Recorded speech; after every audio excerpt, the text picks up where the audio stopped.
talk about Job, we forgot that. Now Job was a righteous man, the devil couldn't doubt it. He surely loved the Savior, there was no doubt about it. Well, Satan cursed his body from his feet to his head, and told him all his children and his cattle were dead.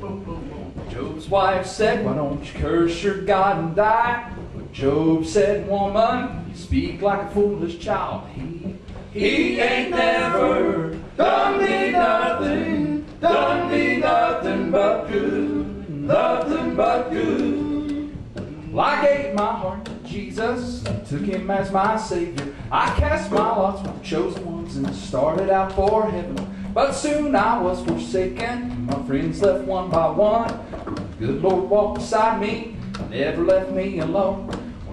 Fed me when I was hungry, cheered me when I was sad.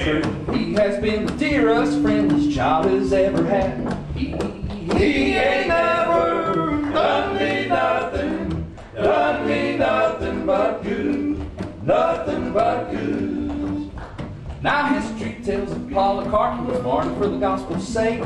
They built a fire around his feet, tied him to a stake. But the fire would not consume him, so they pierced him with a sword. Blood ran down, put out the fire, still he praised the Lord. Now all these years I've served him, it's done me nothing but good. Well, I won't repent and I won't recant, just tell me why I should. Because he ain't never done me nothing but good.